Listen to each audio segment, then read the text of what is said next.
Salam dostlar. Sizlərə bugün silah modu göstərəcəm. Nətər eləndiğini. Silahlar çoxdur yani belə. Baxardım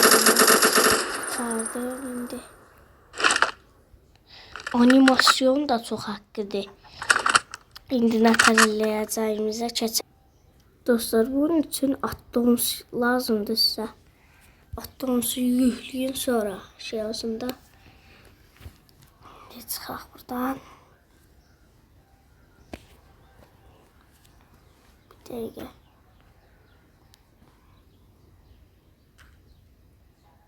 Böyle addonsa girdiğinde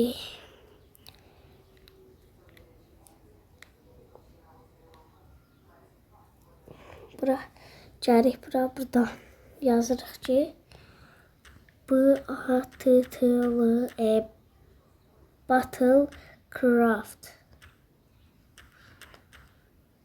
Belə yazırıq. Reklamların üçün yaz. Reklam. İndi atılsın. Məndə biraz cez atılır.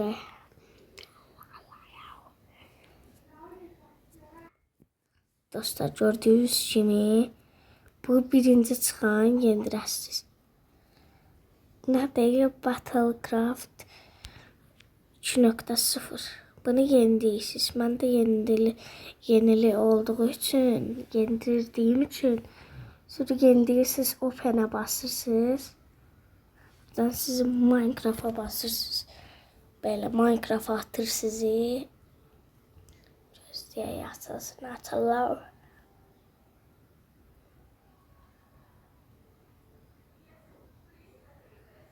Atılsın. Mən də Java kimi görünür.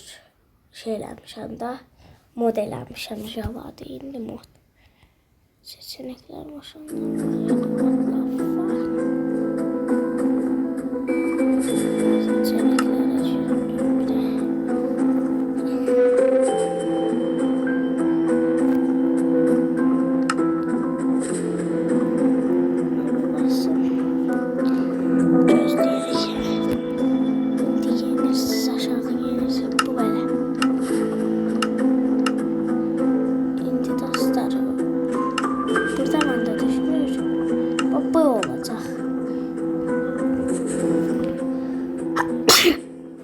Olacak.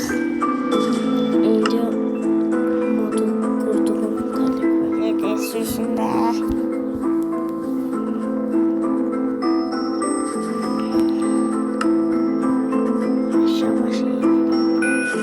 Yavaş dostlar, şimdi olacak.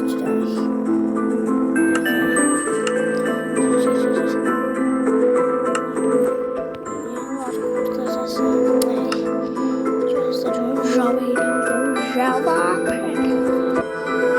Ay, bu niye böyle elgir? Java olmuş. Nerede?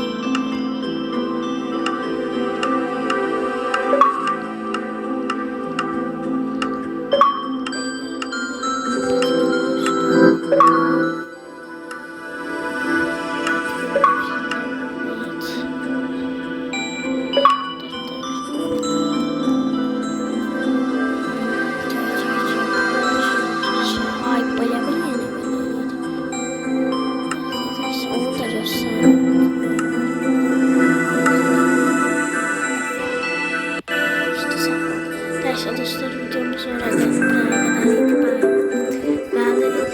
videoya like atıp abone olmayı unutmayın. Bye bye.